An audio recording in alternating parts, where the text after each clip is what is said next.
Cameron Crowe and Connie Wuerth here. We're going to talk about Connie's Coal Valley experiences as a parent of Taylor Wuerth and wife of Dave Wuerth at the time, who was working at the school. So first things first, we're going to do a little introduction in case you haven't watched one of these videos before, so you know what we're talking about. I wrote a blog post about a little over 3.5 months ago now, reflecting on my time at Coal Valley Christian. I went there for 13 years, from kindergarten through senior year of high school, same as Taylor, I believe. Isn't that right, Connie?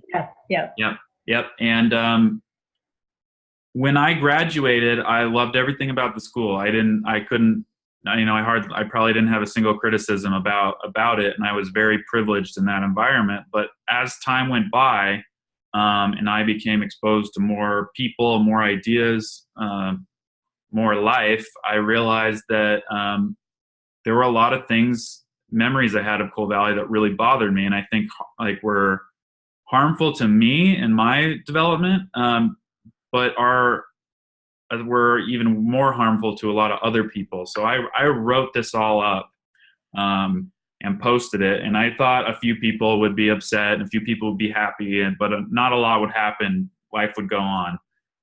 But this exploded. My phone was buzzing for a week straight from 50 people against me on this. That were like, how dare you say those things? How dare you betray me and my family? We were so good to you. All these things, you're so ungrateful. And then I had 50 people that messaged me, were like, thank you. Thank God somebody said this. I've been thinking that, but I didn't know anybody else felt that way. Here's my story. And after a while, I was after probably 20 or 30 of people tell me their stories, I was like, whoa, these are so much worse than anything I knew or even guessed about. And I can't just be this person one-on-one with all these people. So I created a support group on Facebook. So people started requesting to join, and I would only let in the people that I thought either wanted to get something off, wanted to tell their story, or that wanted to support other people. I kind of held out all the people that were just curious or seemingly wanted to gossip and stuff like that. So it grew and grew and grew, and we're at 155 people as of today. But probably 60 plus stories have been told in the support group. And at that point, we knew this was going to be a bigger thing. So we created a website, coalvalleyspeaks.com, and this was the place for all the public content. Because we realized if we wanted to win people over and help them understand some of these stories, some of them that they might not be aware of or have personal, experience with, we needed to make some of these public. So people started volunteering to do interviews like Connie did and is now, and we're approaching 30 of these. And eventually we realized some of the stuff that we experienced, 11 years ago in my case, are things that are still happening. Because we have a lot of people in the group that graduated a couple of years ago. We even have some current students in the group, and they basically, echoed everything that we had said and experienced. So we decided we needed to be a part of the solution. It wasn't enough to just tell these stories. We needed to advocate for changes so that these terrible things are less likely to happen for current students and future students. So we wrote what we called the joint statement. And this is where we took 20 people worked on helping write this. And we basically categorized all the types of problems and took direct quotes from stories in the support group and anonymized them and put them into categories, and then said what the themes were and then provided recommendations. And all of our recommendations did not require them to change their beliefs, because that's not going to happen. So we wanted to make these common sense, non-controversial recommendations that don't change who the school is. And this was published 2.5 months ago, and we've been trying for 3 months to talk to the school administration, not once. And we've tried every week since then, different things, different people, different angles, different approaches. Not once have they showed any interest in talking to us at all. In fact, they just acknowledged us for the first time in response to a demonstration we did at the high school, and they felt like they needed to tell the parents about what happened so that they, in case they heard anything from their students, and they just totally dismissed it as a nothing thing. So, so they don't appear to want to talk and learn or anything, which is extremely disappointing. So that's all the context. So Connie, when did you become aware of all of this? Was it the original blog post, or was it something after that? Nope, Pam. First, hi, it's great to see your face. Yeah. Oh, by the way, yeah. Connie is like one of my second moms. Had a lot of moms in my background after my mom passed away, and Connie was probably the one I spent the most time with. Lots of sleepovers, carpooling, everything. So Connie and I go way back. Way back, yeah. You're like a second son to me. Seriously, I'm anxious to be back in Boise and fall and get to know Jamie more and see you and probably feed you some pizza. Yeah, sounds good. But actually, your post, I was floored, flabbergasted, shocked, angry, not at you, angry that I'm like, oh my God, where was I during this whole time? Very proud of you for doing this, because we all know that you were the perfect model student, you know, in the eyes of Cole. That's, and it is, I mean, you're a phenomenal human being and young man.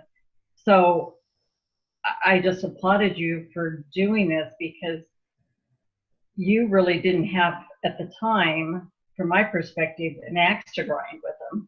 But as you said, you start hearing stuff and it's like, whoa, when is enough enough? So yes, I was highly enlightened reading your information and continue to be educated as this process goes along.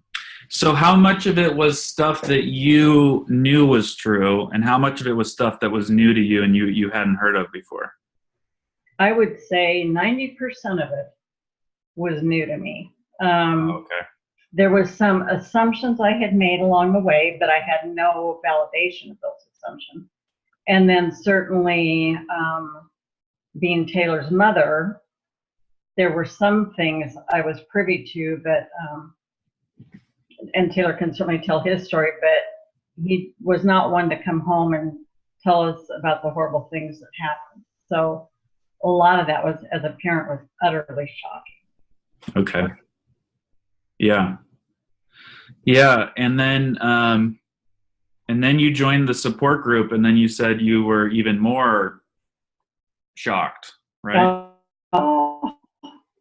Shocked, very angry, very, I mean, I exploded. I called Taylor's dad, Dave, and after he had done his interview and more things were coming out, and I was sitting in the car and I was just letting loose, and he's like, I think you better interview. You got some issues there.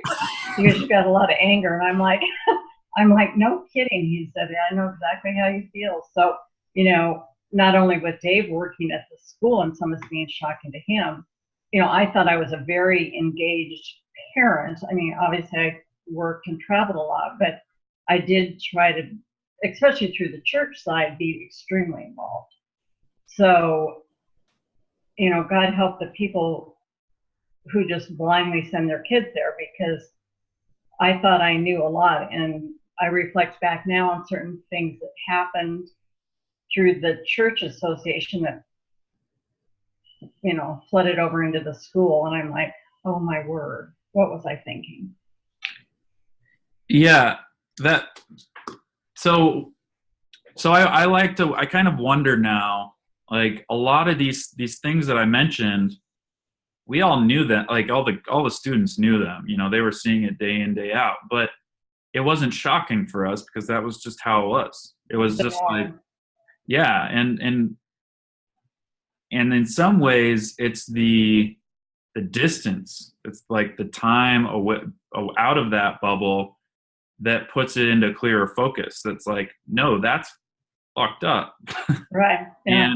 And so I kind of wonder from the parent perspective, you know, is the same thing going on with you all, where it's like, you know, as time goes by and, you know, the kids and the parents' views kind of grow, and you know, you learn more.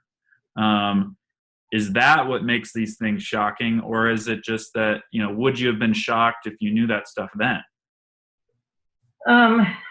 So a couple things. I'm going to back up a little bit about, you know, how did we even end up putting Taylor there? Because that has really, you know, been a question that I've just gone over and over in my mind. And we were attending Coal Valley Church faithfully and very, you know, involved there. Then Taylor was born and it's time to go to school. And I honestly had a lot of friends whose kids were going there. And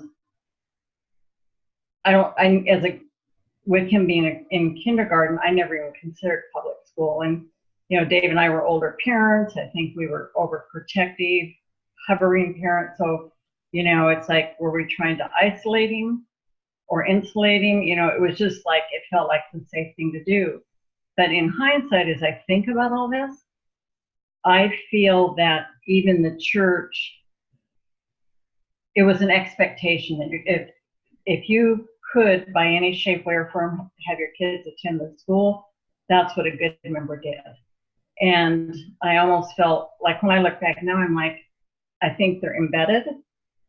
Right. I know, listening to a lot of your interviews, I don't think as many, maybe I'm wrong, but I just feel like because we were so involved at the church, then the school, I think it became very mixed. And there was part of me, Cam, that just almost felt like, in hindsight, it's like a cult.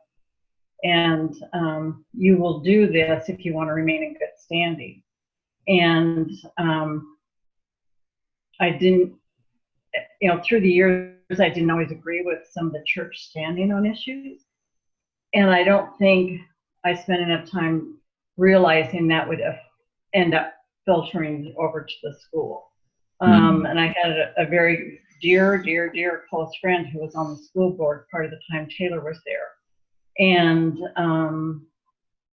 I shared a few concerns with her, but we tried not to really mix, you know, what she was doing on the school board and some of my feelings, because mine are still, and today we're very polarized on that, on the topic of the school. Gotcha. Do you have a lamp on your desk? It's a little dark on your face. If there's like that might, yeah. There we go. See, I was trying to stay in the dark, Cam. Some anonymous dark. That's right. So this friend, have you been talking to them kind of since all this happened, and you know, intentions? We've had one conversation, and she will continue to support the church and the school. I don't know that I've not shared much about, I've just said a few very generalized statements, because I definitely don't want to break confidentiality at all. Yeah. Discuss names, but I think unless someone was on the support group, I think you could tell them every story and they would just think, she can't possibly be telling the truth. Nobody, you know, my comment would be, I couldn't make this stuff up. Right. You know, I've heard that from a lot of people. But it's surprising to me because, like, we have so many interviews now. It's like, you know, when we only had 5 interviews on the public website, and then there were like, I don't know, 40 stories in the support group, there was a big difference between, you know, right, what was out in the public and what was in the support group. And still there's a lot of stories in the support group that haven't made it out into the public.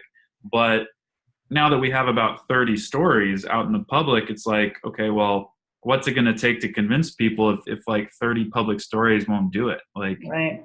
you know. And I know I've shared some of this with people that I'm very close to whose kids attended public school, and their comments have been, oh, all our kids were bullied. You know, all this happens in every school. And my comment is, well, it shouldn't happen in every school.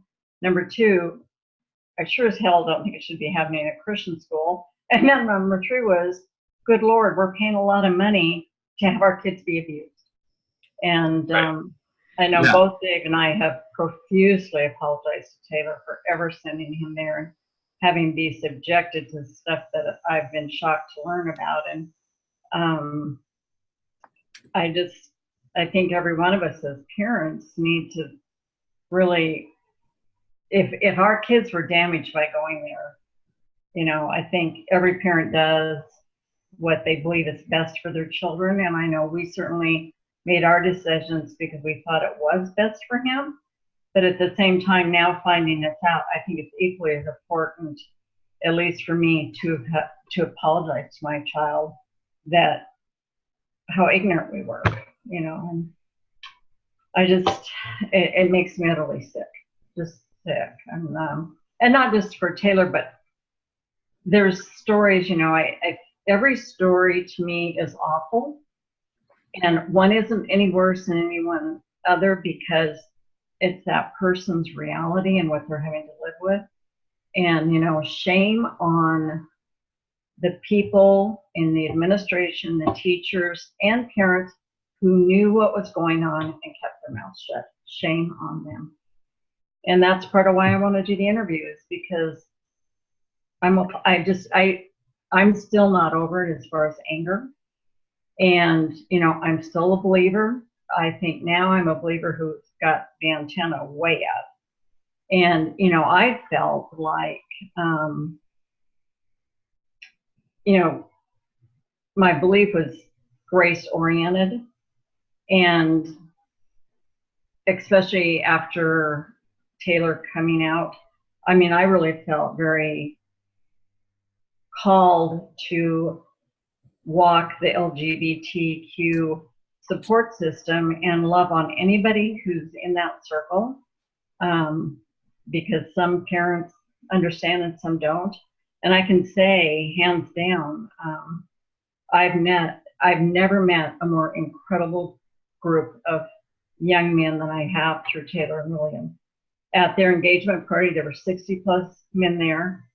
I could have taken them all home. And incredible, you know, highly educated, highly successful, a lot of them who are believers, some who said to me, I'm so glad Taylor is willing to say he's a gay Christian, because people don't want to talk about that because they think you can't be both.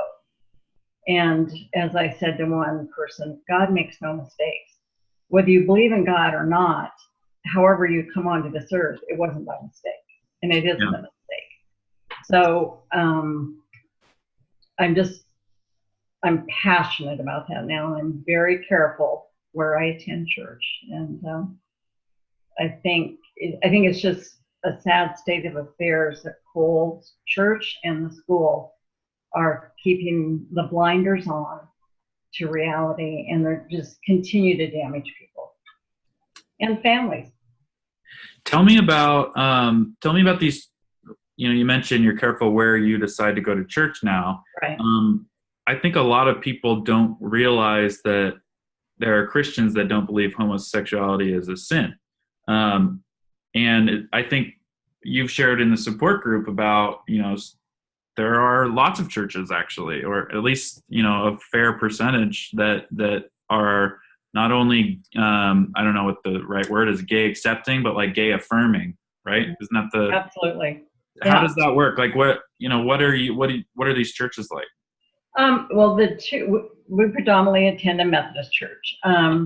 Their love is love, and the Methodist church is going through a shift right now with the international, because the U.S.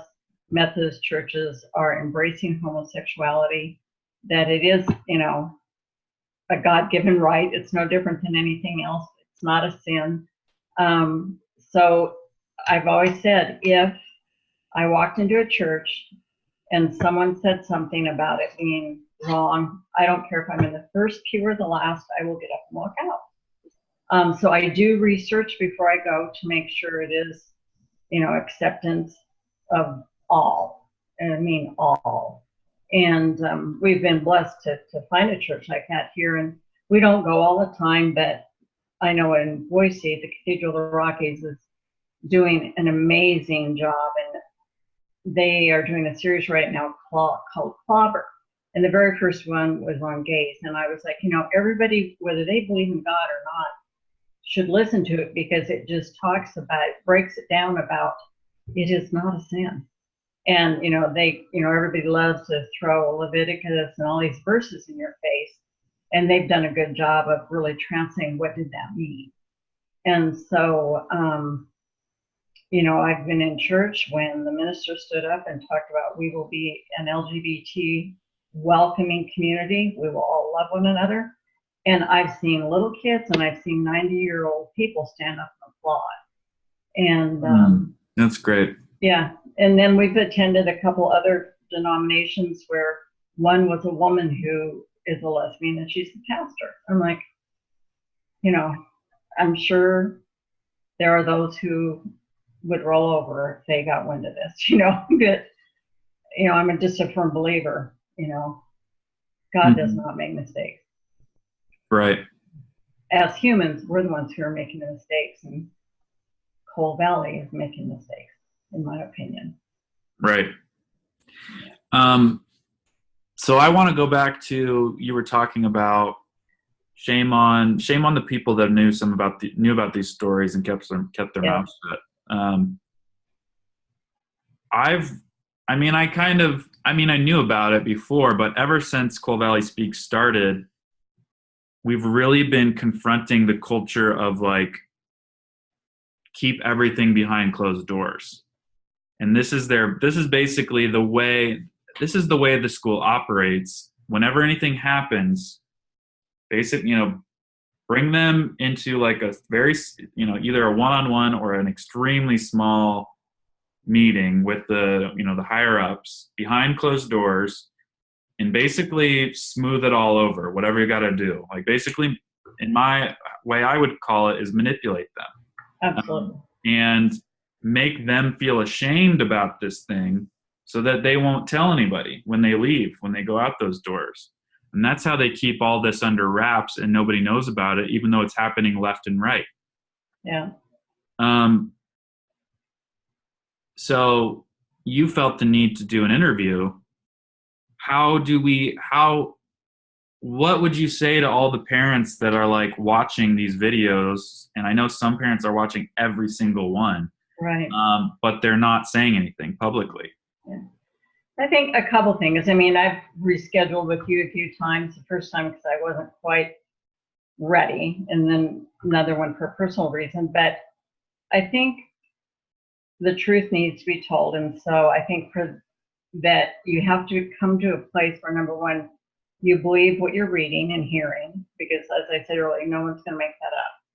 And as a parent and a mother of someone who obviously was under attack and I didn't even know it, I feel like that is the next step for me to speak up for those whose parents won't speak up. And if you're a parent of a child that is being, put down, bullied, teased, whatever that god awful label is, really search your heart. And I think in a way, there's part of it that feels like I owe this to Taylor and to myself, but I owe it to other parents. It's like, when you kids were all little, if you saw a child going down the street riding a bike and no helmet, you would tell the parent because you don't want that child to be harmed. Well, children are continuing to be harmed at Cole.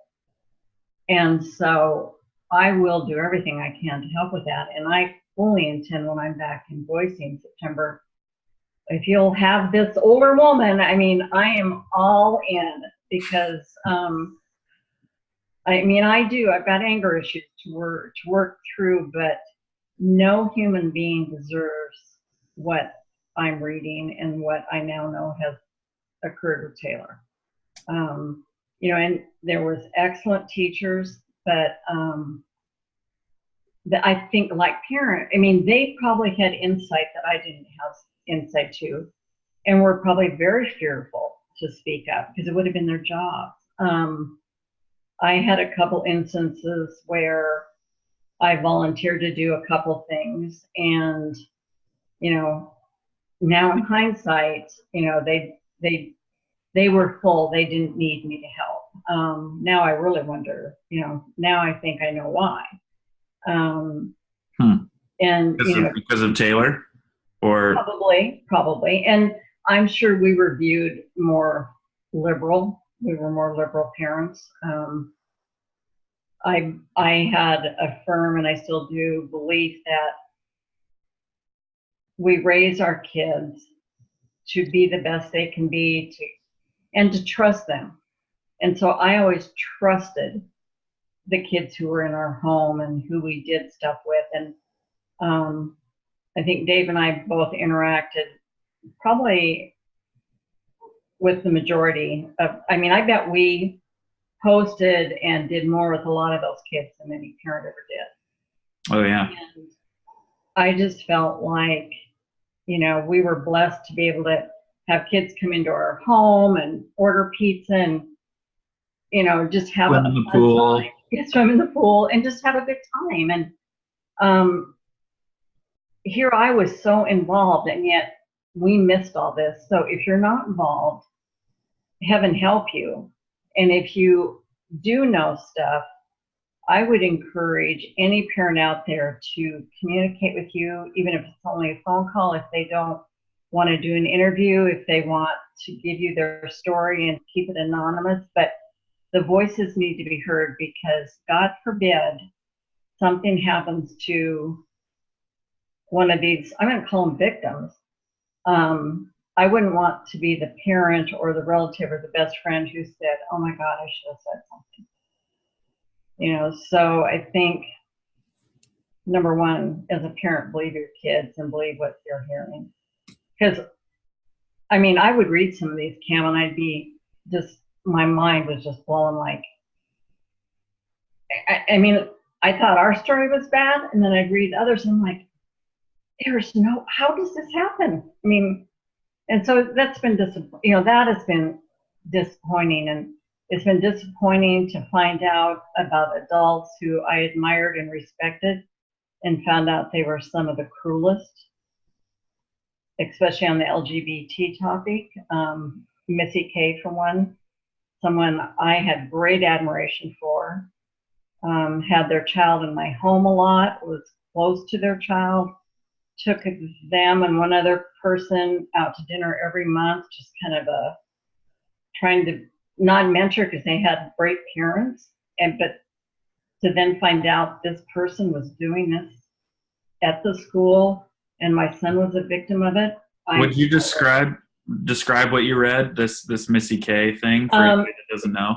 Sure. And a teacher who would take the opportunity, as I understand it, correct me if I'm wrong, during chapel to dress up as a woman, prance across the stage, and slam the LGBTQ community. And I don't care whether you think being gay is right or wrong. I think no human being should behave like that. And yep. And to call yourself a Christian, and where's the grace? I mean, they preached grace. And, you know, I said the greatest benefit I have from Taylor being gay is that I now know what grace is. I've got more compassion, non-judgmental, and heaven knows I was judgmental, acceptance, love, and, you know, his struggle resulted in me having the gift of grace. And I think whether you're a believer or not a believer, you can have grace and tolerance and acceptance. And I firmly do stand behind love means, you know, love is for everybody, and all is all. And so to find out, you know, teachers were doing that, infuriates me beyond words, because in this particular instance, this individual, I thought there was a camaraderie there. I was looking forward to being of assistance on some mission work they were doing. And I'm thinking, over my dead body, I will never do that now. And there were, on the other side, you know, Taylor had some great teachers. Choir teacher in particular, I think, loved Taylor unconditionally, and was, I think, her hands were strapped by administrators. And what's interesting is I can go back to when you guys were in grade school and be at the basketball games. And I always felt, and I felt it but didn't understand why, that I always had to push a little harder for Taylor to be able to participate in things. You know, not being allowed to, you know, you can be on the team, but we're not going to play, so to say. And then, you know, Dave mentioned in his interview about the counseling session. You know, that was a result of, we got an anonymous letter in our home saying that Taylor had to go attend that, or could be removed from the school. And Really? yeah, both Dave and I, because Dave said, do you remember why we took him to that? And I said, I got to think about it. But as I recall, it was some anonymous crap that happened. And It was just a mystery letter with, it didn't say who it was from? now just recommended this counselor and to deal with issues, didn't even identify what the issues were, and then found out what his specialty was. And I was out of town when Dave and Taylor went, and you know, Taylor was like, well, it's the last time I'm going. And if Taylor interviews, he'll possibly talk about that. But yeah, I mean, I remember going to singing concerts or festivals, and I always felt like, you know, if I, without bias, I felt like Taylor had to try harder than anybody else. And thank God he had the talent he did. And I applaud that he could hang in there 12 years, because I don't know how he did it at all. So you said you always had this feeling like you had to work harder to get Taylor included in things. And then when this anonymous letter came and, you know, it said he has issues, you didn't, you weren't sure what it was about. Did you not know Taylor was gay, like, back then, or didn't want to believe it back then, or? I think I had my suspicions, but was so buried in the whole belief system that, you know, you want to deny it. And both Dave and I kind of felt, if he is, then he will tell us when it is right for him to tell us. And which he did, but that does bring me to something I want to make sure I touch on. And that was, you know, as I understand it, Taylor was pretty much outed on Facebook. And I did not know that until after it happened. He wanted to protect me, I guess.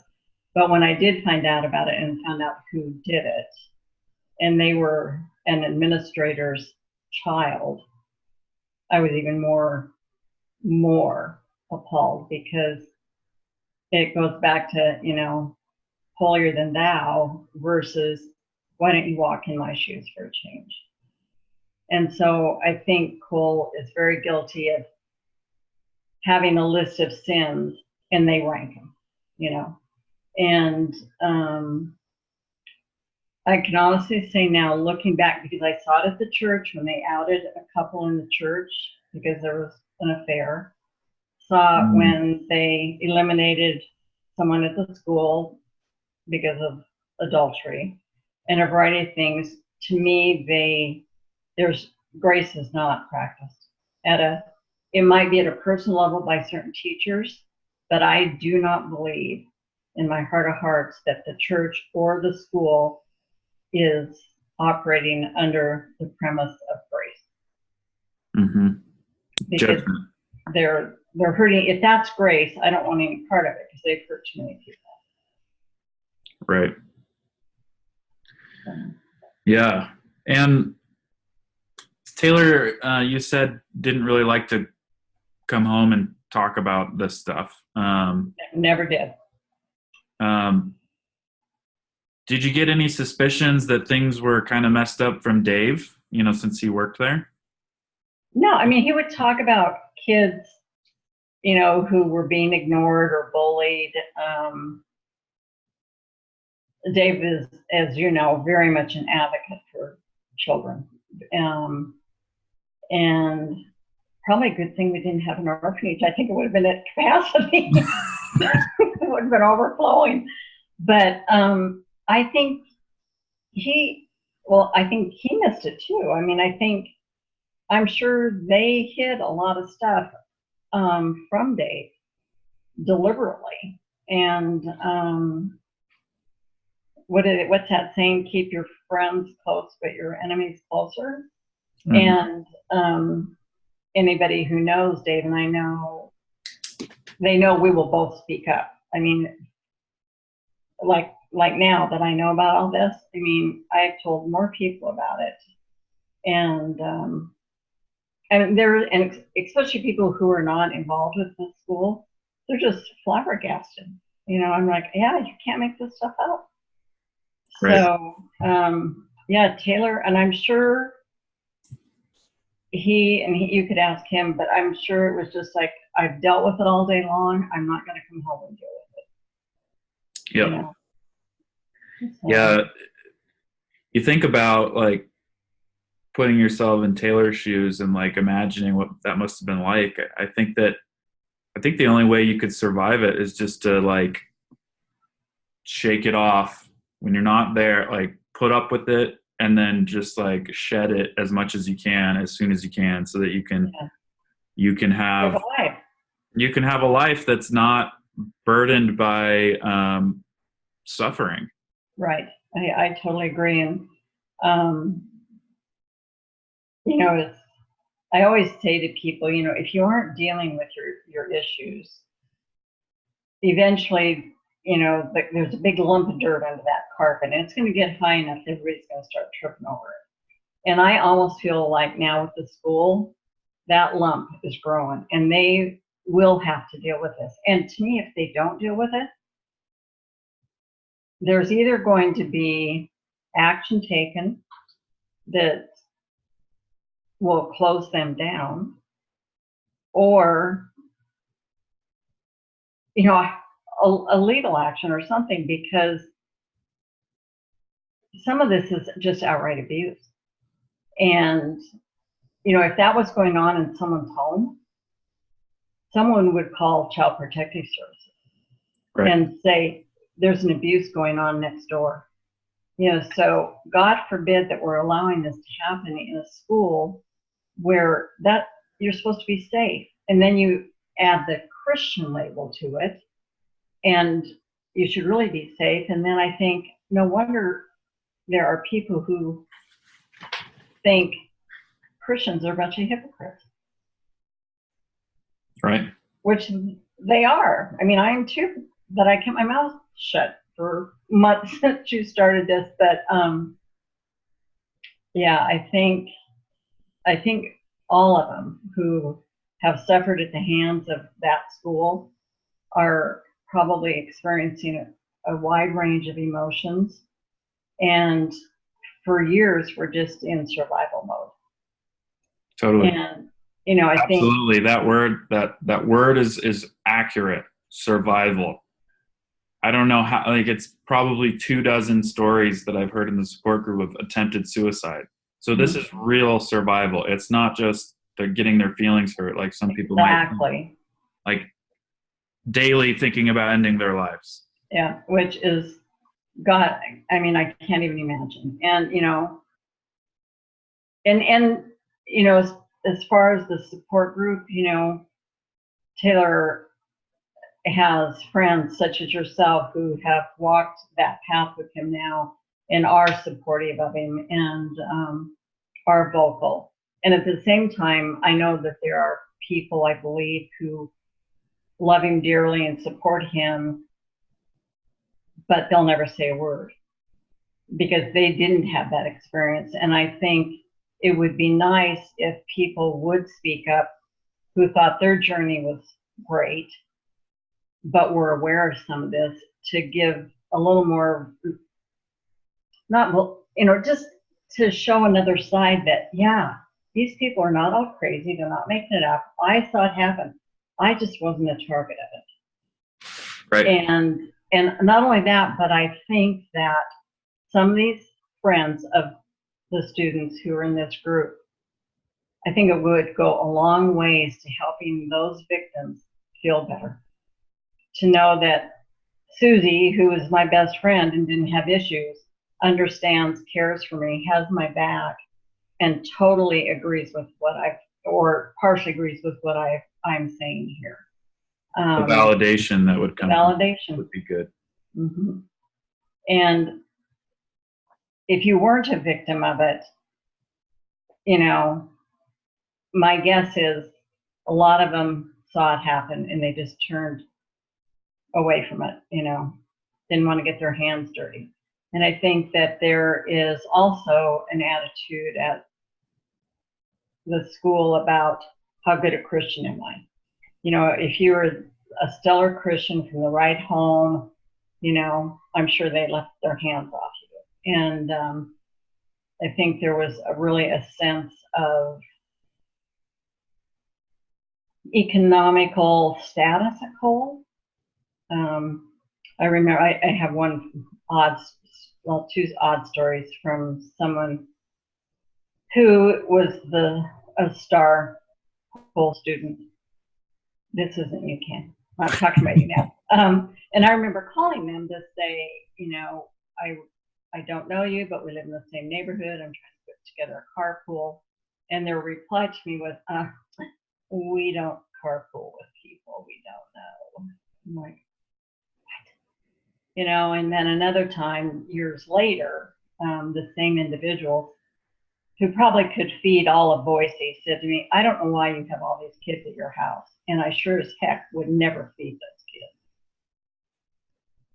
And I was just, at that point, I was like, this is not someone I need or want to be friends with, because you're calling yourself the ideal Christian and you don't want to open your home, your pantry for these kids. And I think that's why I started even having more stuff at our house, because it was like, depending where you were in that grid, you could be the most wealthy Christian and you were above all the rules.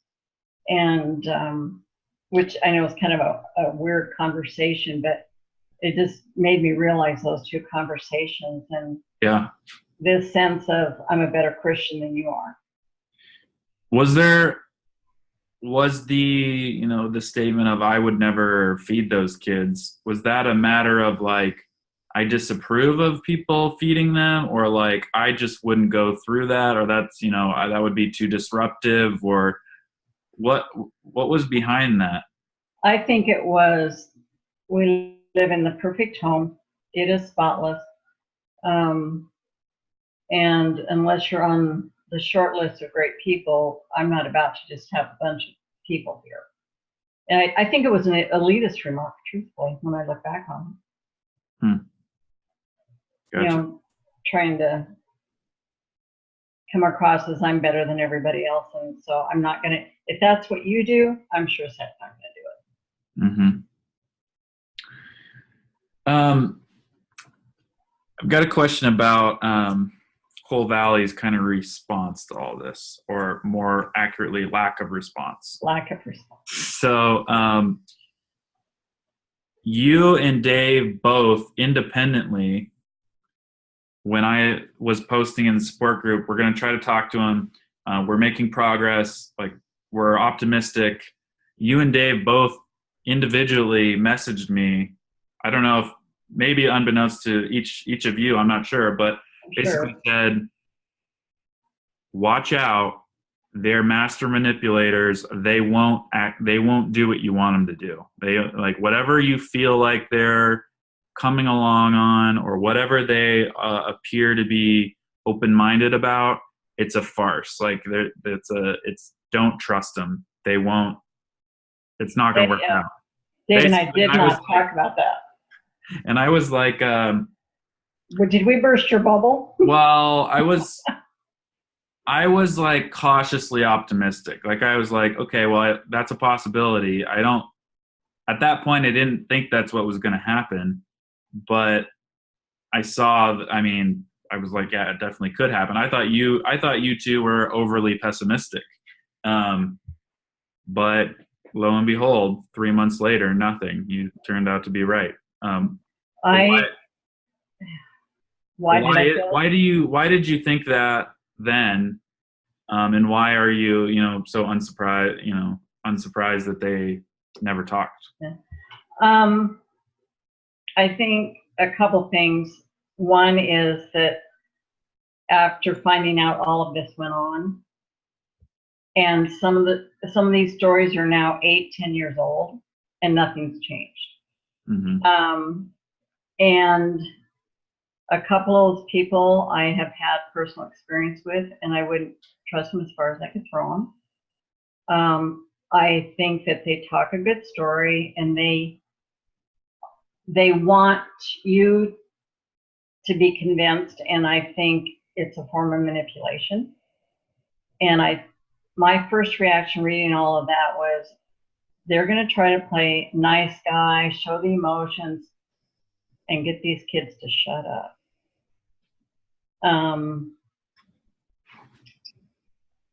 I think it's an authority thing with them, and they know it all, but I think they are not about to address it. I read that and I thought, oh, this is much crud. They are lying. And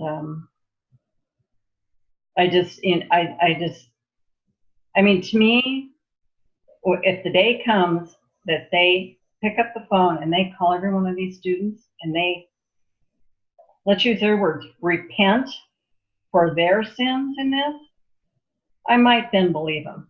Or take out their pocketbooks and fly all these kids into Boise, and let's sit down and with parents, them, legal people, law people, whatever we have to do. But if they want a clean slate, they've got to make it right, not the kids. They do. You guys have done everything possible. You've given them every open door. And all they've done is talk BS and keep the door shut. They're going to crack it a little bit. But I'm sure they are just hoping you guys go away. And I think, I can't speak for other people. If something had occurred with us that crossed a legal line, I don't know what the statute of limitations are, but I would go, if my child was one who had been raped or any of those things, I would be on the doorstep of the police, period. And I think until they are legally reprimanded for something, I don't see how they would have to completely wipe out the administration of the school, have a full change of board at the church. And I don't see that happening. I just don't. And right. I mean, you and I've talked about this. There's someone in the support group whose parent is a bigwig at the church. And how do they justify that? Again, it's a double standard. And again, it's the rules of convenience for them. Right. But I don't know, Cam. I mean, it'd be interesting to talk with someone who was either law enforcement attorney to provide guidance of, can they be held accountable for anything? I mean, or because they're nonprofit, well, the school has to be for profit, I would assume, but the churches, but it would be curious to know how, if this was a public school, this stuff would legally be handled. Well, would it be? In a public school, so one of the organizers of this group is a teacher, and she knows all the rules, and she teaches in a public school, and they will be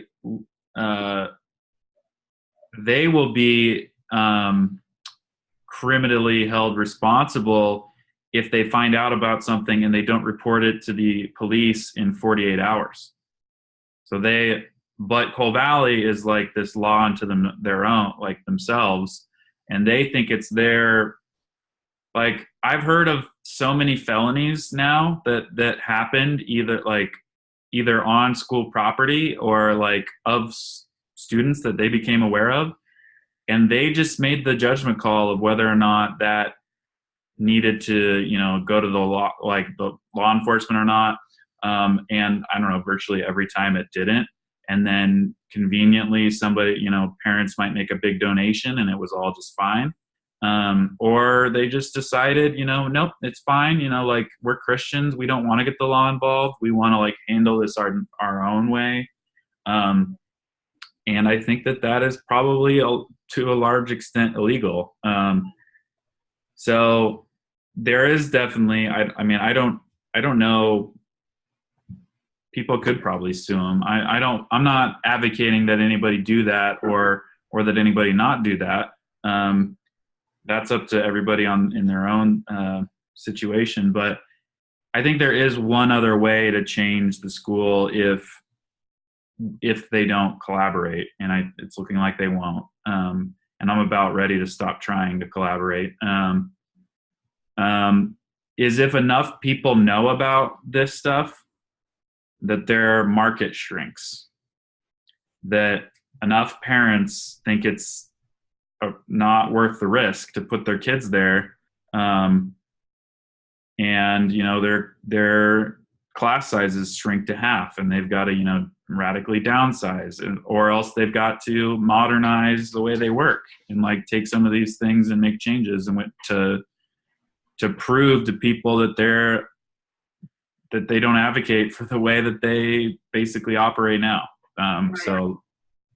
No, I agree. And I have a friend in Boise who is a criminal prosecutor or criminal attorney. And I'm going to just chat with him when I'm back in Boise for advice on not to do anything legally, but through him. But, when it is a nonprofit and it's a private school, are they held and can they be held to a certain rule of standards?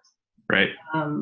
Because I'm not out to sue them, or unless it paid off everybody's student debt. Then I might, but they just, I guess it's the not being accountable that is the most disturbing. Right. And that you would think of all those people, somebody at that administrative level's heart would be touched, and who would have the nerve to stand up to the other administrators and say, you know what, we need to sit down and we really need to talk about this, and we need to believe what they are saying. And if we can't get on board, then tell them we can't get on board, or change. And if you can't change, then maybe you need to change your staff or your administrators, because I don't care if it's an LGBT issue, a rape issue, a drug issue. None of that should happen when we send our kids to school. That should be the safest place they're at. And if they're not there for the well-being and mental health well-being of these students as a top priority, they could have the best educators and it won't matter. And right. Unfortunately, I thought, and this is really going full circle, when we first started Taylor at school there, one of the things that I quizzed them about was their teaching standards. And I was told we teach to the highest level. So, we're going to teach at a level where if your student is an A++, that's the level we're teaching at, and we will help the others who are struggling. And I don't believe they ever taught to the highest level. I know Taylor said, with the exception of a couple teachers, he does not feel he got the education that we paid for by any means. And I think, like those of you who are excellent students, imagine the students who were struggling, leaving there and trying to go to college. I don't know how they did it. Right. Because we were certainly paying for a top-notch education. Right. Yeah, in my case, I think it was at least as much or more expensive than a year of tuition at Boise State University. Yeah, and I mean, Taylor went to a private school, God forbid. And like he says now, unless you're a doctor or a lawyer, the most expensive private school wasn't worth all those loans. And, speaking of that, I remember encouraging Taylor to talk to the school counselor who was to be helping all of these prep for college, the applications, all the financial aid, etc. And I recall Taylor coming home saying, "Mom, she doesn't know any more than we do." And then I compared it to what my nieces received at Cathedral as far as education, what processes take. They were worlds apart. Yeah, the guidance counselor role. Yeah. Mm-hmm. Yeah, there was basically a lot of no support. Yeah. Yeah. Well, do you have any other things that you wanted to mention? I've got my last few questions to ask, but want to make sure. I just want to encourage you all to continue doing this and encourage the parents that are out there who haven't spoke up to do so, because I think that's even part of our healing process. I almost feel better right now than I did before I talked to you, because good. I want to make sure that I validate what you all are doing, because it takes a lot of courage, and especially those in the support group. It's difficult. And, if there is anything I can do to help any other parent whose child is in the LGBTQ arena and they're not, as a parent, they're struggling, I would talk to anybody, and I would talk to any student that is struggling, because I just feel like that is my obsessive goal for the remainder of the days I have on earth, is I will be an advocate, and I will do what it takes. Because I think when I think about what has happened just within our own family, I know there are stories that are far worse. I just really encourage you to all just keep putting one step ahead, and I look forward to being there and helping any way I can. But I'm very, very, very proud of you. Thank you. All of you, but I'm really proud of you taking the initiative to do it, because you definitely, you don't have you didn't have the experiences some of them have. And so to take it upon yourself to start this, it's very selfless on your part, and I'm very proud of you. Thank you. I know your mommy would be very proud, and your dad is too. Mm-hmm. Okay, so the last questions are, if the Coal Valley administration watched this video, what's your message to them? My message to Coal Valley would be, if you truly are Christians and you are grace-oriented, then do the right thing. And the right thing is grace above their own selfishness and with how they interpret the Bible. And also, maybe go visit with a church pastor like Cathedral, the Rockies. Their pastor was a godsend to us when we went through this with Taylor, and explaining and taking all the guilt and the shame away. So, expand your minds and be willing to question, am I right or am I wrong? And swallow their pride and do the right thing. Yeah. And what if there are current students watching this this video, what what message do you have to current students, and maybe in particular the LGBTQ group? Well, the first would be, if you have not come out to your parents, find the right way to do so. And if that involves another adult who does know, who supports and loves you, maybe it's an aunt, an uncle, or a best friend, but don't carry the burden by yourself. Parents do the best they can do. I certainly didn't respond the best I could have, but don't carry that burden by yourself. And certainly, if you're struggling with mental health questions, thoughts of harming yourself, again, reach out to that trusted individual. And I encourage you to start with your parents. There's very few parents who don't let their children to the end of the earth. So, and, I guess the other thing is, if it's bad, speak up, tell your parents, I got to go somewhere else. And if you're not ready to tell them the specifics, then just tell them it's not the right place for you emotionally. What parent doesn't want the best for their kids at an emotional level? Mm-hmm. So I think speaking up, have to speak up. And it's hard to do, and maybe it's, if you're a much younger student, maybe it's reaching out to some of you in the support group and meeting with you one-on-one and having someone or two out of the support group walk beside them and give them some guidance, because then it's going to be on more of a peer level.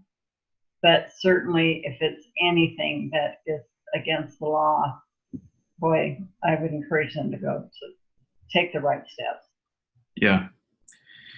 And then lastly, for parents, whether this is prospective parents that are thinking about putting kids in Coal Valley, or current parents, maybe particularly parents that either know they have an LGBTQ kid or that suspect they may, what should they know about Coal Valley? Or what should they have in mind? Like, what's your message to them? I think that if they truly suspect about their child or know, I think part of the process should be to point blank ask the administrators, what is your stand on LGBT? How are these students treated? Are they welcome here or not? And I think if there's the least little bit of hesitance, then put your children at a different school. I think it needs to be, because probably, unlike probably a lot of parents, I can say I never read that handbook inside and out. And I almost think if your child's a kindergartner, it's one thing. When they're older, it evolves. So maybe you need, as a parent, I should have read that every year to see what's changed or what might now be applicable to our life. Right. But I think as a prospective parent, ask a lot of questions, and if it doesn't feel right, don't do it. Right. There's a lot of excellent public schools in Boise, that whole area. And I'm sure I wanted to insulate and isolate Taylor, especially insulate, and we didn't do it, but we all thought we were. And I don't think it's realistic to assume that a private school is going to do that for you.